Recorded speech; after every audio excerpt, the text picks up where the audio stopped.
404 9 chapter of law. Chapter 3ல அவள் முதலில் கை நீட்டினாள். சில காதல் நம்ம I love you சொன்னதால ஆரம்பிக்காது.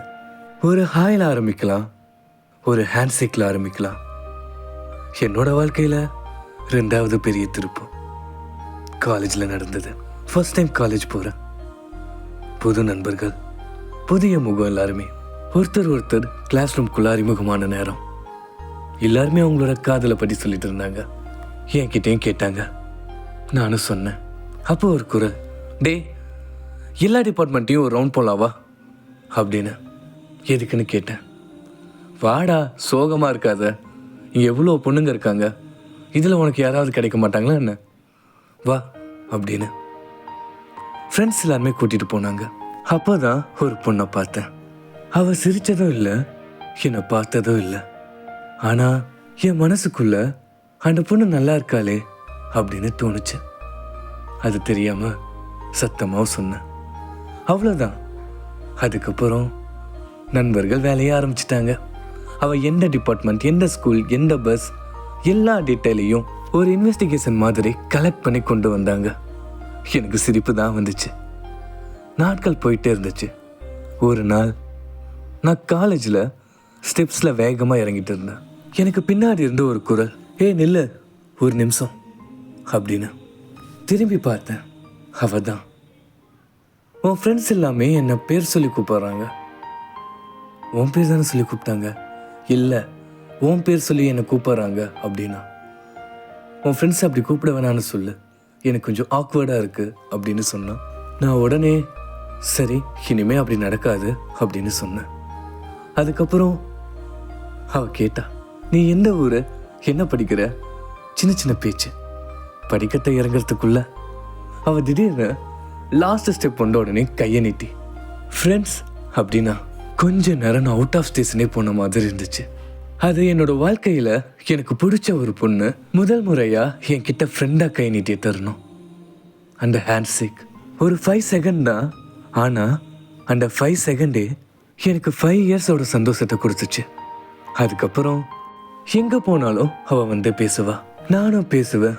Break time, canteen, class, exam hall, group study, எல்லா இடத்துலையும் எங்களோட ஃப்ரெண்ட்ஷிப் கொஞ்சம் கொஞ்சமாக வளர ஆரம்பிச்சுது. அந்த வயசுல ஃப்ரெண்ட்ஷிப்க்கும் லவ்க்கும் இடையில இருக்க கோடு ரொம்ப மெலிசு. அதனால நான் நினைக்க ஆரம்பிச்சேன், இவளுக்கு என்ன பிடிச்சிருக்கு போல. அது உண்மையா இல்லை என்னோட மனசு எழுதிய கற்பனையான்னு அந்த நேரத்துல எனக்கு தெரியல. ஆனா ஒரு விஷயம் மட்டும் தெரியும், நான் அவளை காதலிக்க ஆரம்பிச்சிட்டேன்னு. ஒரு நாள் லஞ்ச் பிரேக், நான் முன்னாடி நின்ன.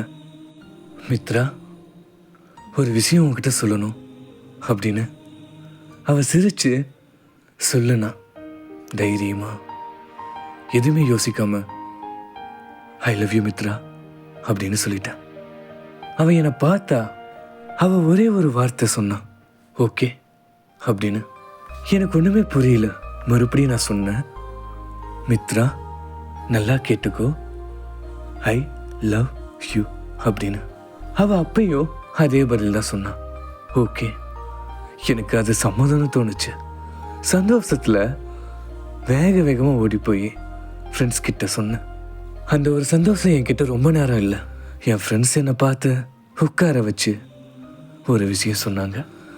நீ அவளை லவ் பண்ணுற, அவ வேற ஒரு பையனை லவ் பண்ணுறான் அப்படின்னு. எனக்கு செம்ம கோவம். அப்போ நீங்கள் தான்டா சொன்னீங்க அந்த பொண்ணு சிங்கிளாக இருக்கா, அவளுக்கு எந்த ஒரு பிரச்சனையும் கிடையாது, அவளை லவ் பண்ணனு. இப்போ எப்படி நானும் அவ்வளோ நல்லா க்ளோஸாக இருக்கோம், அவள் எப்படி வேற ஒரு பையனை லவ் பண்ணுவா? தேவையில்லாமல் என்கிட்ட வந்து போய் சொல்லாதீங்க, நான் அவளை நம்புகிறேன், உங்களுக்கு நான் இப்போவே ப்ரூஃப் பண்ணுறேன் அப்படின்னு சொல்லிட்டு அவங்கள கூட்டிகிட்டு வேக வேகமாக அவகிட்ட போனேன். அந்த டைம் லஞ்ச் பிரேக் வேறு, எக்ஸாம் டைம் வேறு. நிறைய பேர் எக்ஸாம் முடிச்சா கிளம்பி போயிடுவாங்க காலேஜில். அவள் கிளாஸ் ரூமில் ஒரு பையனை கட்டி பிடிச்சி சிரிச்சிட்டு இருந்தா. பார்த்தேன்.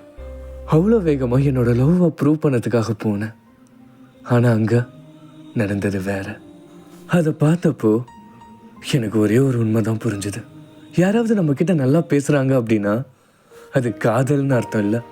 சில பேர் நல்ல மனசால பேசுவாங்க, நம்ம மேலே இருக்கக்கூடிய கம்ஃபர்ட்னால பேசுவாங்க. நாம் அதை காதல்னு தப்பாக புரிஞ்சிக்க கூடாது. நான் அவகிட்ட ஏன் இப்படி பண்ணேன்னு கூட கேட்கல. அங்கேருந்து சைலண்ட்டாக என் கண்ணில் தண்ணியோட போய் உட்காந்தேன் கிளாஸில்.